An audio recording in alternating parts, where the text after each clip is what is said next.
안녕하세요. 오늘은 고백에 관해 나누어 보고자 합니다. 살다 보면 누구나 가슴 한편에 무거운 짐을 안고 있을 때가 있지요.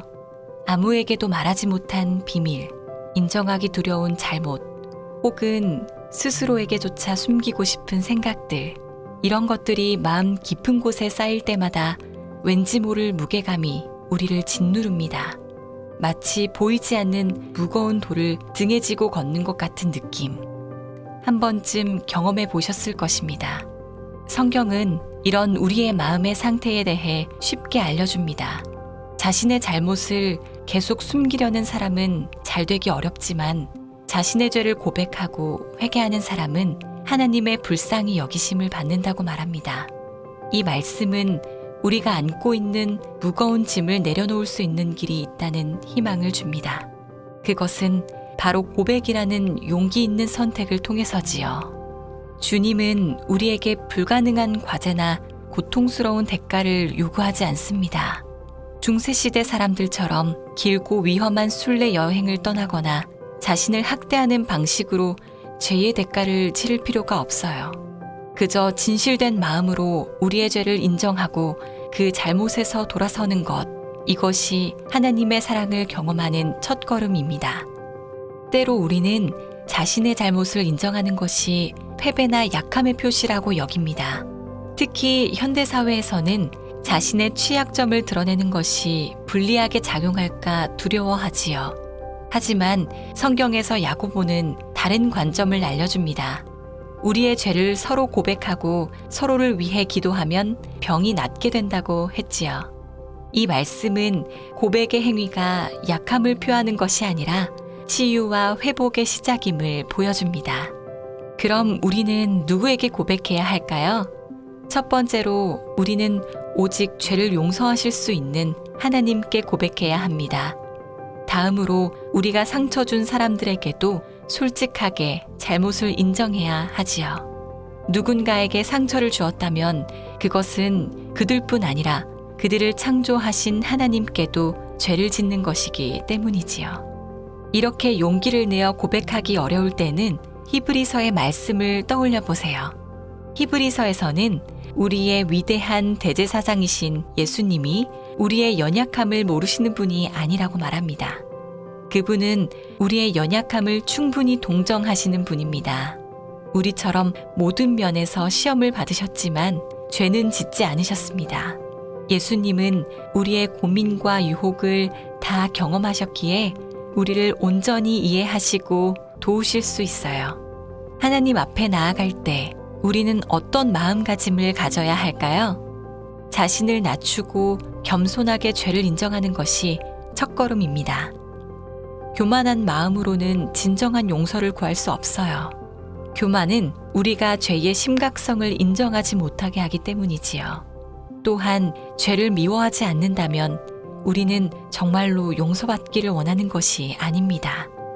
우리가 인생에서 어떤 실패를 경험할 때 종종 누구나 실수하는 거야 또는 그건 그렇게 큰 잘못이 아니야 라고 자신을 위로하곤 합니다.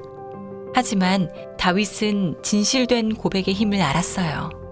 그는 시편 34편에서 주님은 마음이 상한 자를 가까이 하시고 회개하는 마음을 구원하신다고 노래했지요. 우리의 거짓된 위로가 아닌 진실한 고백만이 우리에게 참된 평안을 가져다 줍니다.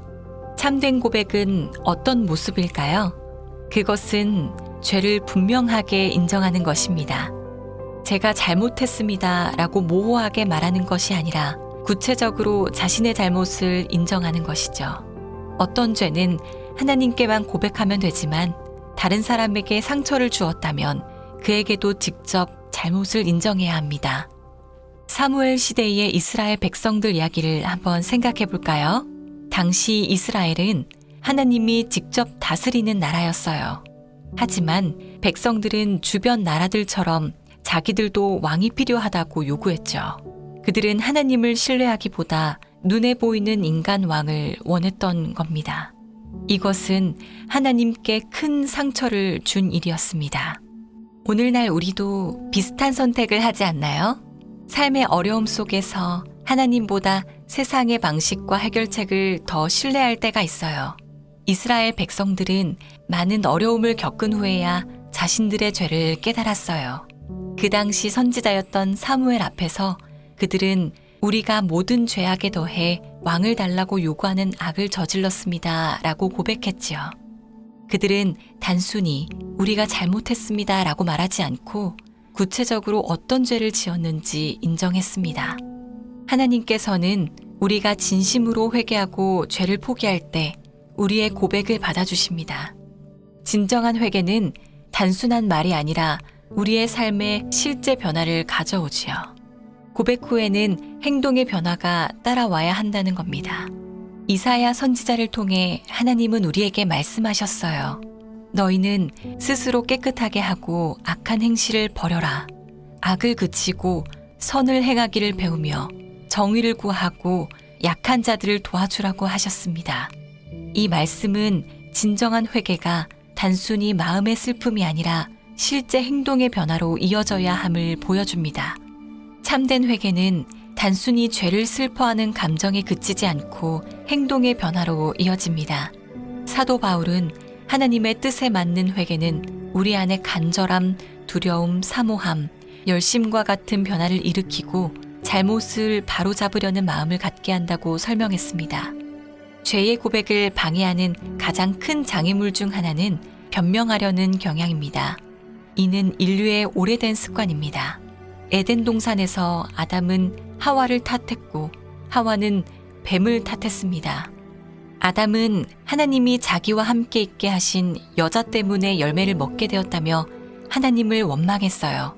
오늘날에도 우리는 종종 환경이나 다른 사람, 심지어 하나님까지 탓하며 자신의 책임을 회피하곤 합니다. 어떤 사람이 직장에서 동료의 업적을 가로채고도 경쟁이 심한 환경 때문에 어쩔 수 없었다고 생각할 수 있어요. 또 어떤 학생은 시험에서 부정행위를 하고 모두가 그렇게 하니까 라고 변명할지도 모릅니다. 이런 변명들은 우리를 진정한 회개와 성장에서 멀어지게 합니다. 반면 사도 바울은 그리스도인들을 박해했던 자신의 과거를 변명하지 않았어요.